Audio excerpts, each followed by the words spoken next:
भक्तों, जय माता दी। आप सभी का भारतीय वंदनी चैनल में स्वागत है। नवरात्रि के दौरान हर दिन अलग अलग देवी की आराधना की जाती है। अतः नवरात्रि के इस पावन अवसर पर हम आपको प्रतिदिन 9 देवियों की रोचक कथा सुना रहे हैं। इसके साथ ही हमारे चैनल पर सभी मनोकामनाओं को पूर्ण करने वाली श्री दुर्गा सप्तशती के अध्यायों का पाठ भी प्रतिदिन किया जा रहा है। अतः आपसे अनुरोध है कि माता रानी के इस पवित्र पाठ का श्रवण अवश्य करें। भक्तों, नवरात्रि में छठे दिन माँ कात्यायनी की पूजा की जाती है। इनकी उपासना और आराधना से भक्तों को बड़ी आसानी से अर्थ, धर्म, काम और मोक्ष चारों फलों की प्राप्ति होती है। उसके रोग, शोक, संताप और भय नष्ट हो जाते हैं। जन्मों के समस्त पाप भी नष्ट हो जाते हैं। माँ दुर्गा की छठवीं शक्ति कात्यायनी की उपासना करने से परम पद की प्राप्ति होती है। माँ कात्यायनी की 4 भुजाएं हैं। दाईं तरफ का ऊपर वाला हाथ अभय मुद्रा में है तथा नीचे वाला हाथ वर मुद्रा में है।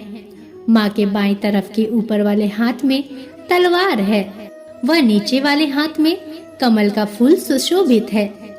इनका वाहन भी सिंह है। इनका स्वरूप अत्यंत भव्य और दिव्य है। ये स्वर्ण के समान चमकीली हैं और भास्वर हैं।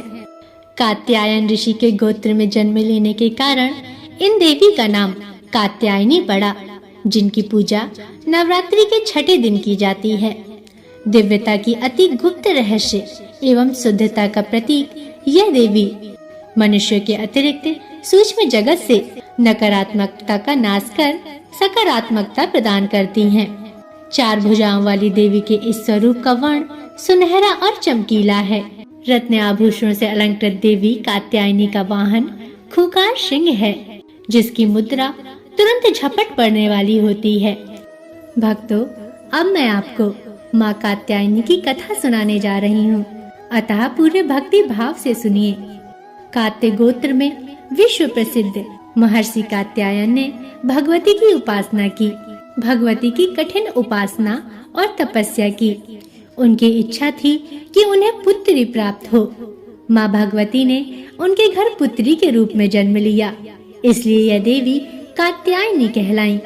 इनका गुण शोध कार्य है, इसलिए इस वैज्ञानिक युग में कात्यायनी का महत्व सर्वाधिक हो जाता है। इनकी कृपा से ही सारे कार्य पूरे हो जाते हैं। ये देवी वैद्यनाथ नामक स्थान पर प्रकट होकर पूजी गई हैं। माँ कात्यायनी अमोघ फलदायिनी है। भगवान कृष्ण को पति रूप में पाने के लिए ब्रज की गोपियों ने इन्हीं की पूजा की थी। यह पूजा कालिंदी यमुना के तट पर की गई थी, इसलिए ये ब्रजमंडल की अधिष्ठात्री देवी के रूप में भी प्रतिष्ठित हैं। माँ कात्यायनी शत्रुहंता हैं, इसलिए इनकी पूजा करने से शत्रु पराजित हो जाते हैं और जीवन सुखमय बनता है। जबकि माँ कात्यायनी की पूजा करने से कुमारी कन्याओं का विवाह होता है। नवरात्रि के छठे दिन भक्त का मन आग्नेय चक्र पर केंद्रित होना चाहिए। अगर भक्त खुद को पूरी तरह से माँ कात्यायनी को समर्पित कर दे तो माँ कात्यायनी उसे अपना असीम आशीर्वाद प्रदान करती हैं। माँ कात्यायनी बृहस्पति ग्रह की स्वामिनी मानी गई हैं।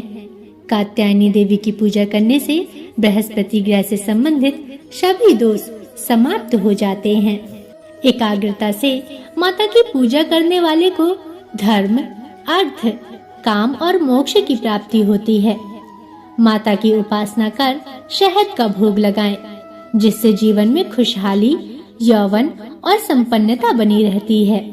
इन देवी की पूजा करते समय किस मंत्र का उच्चारण करना चाहिए वह मैं आपको बताती हूँ, अतः ध्यान पूर्वक सुनिए। या देवी सर्वभूतेषु स्मृति रूपेण संस्थिता नमस्तस्यै नमस्तस्यै नमस्तस्यै नमो नमः। भक्तों, प्रेम से बोलिए जय माँ कात्यायनी। भक्तों, यह थी माँ कात्यायनी की कथा। आशा करती हूँ आपको कथा पसंद आई होगी।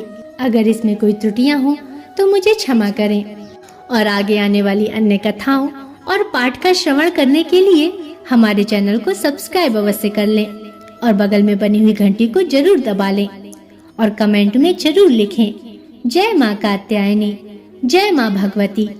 अब अगले वीडियो तक के लिए नमस्कार।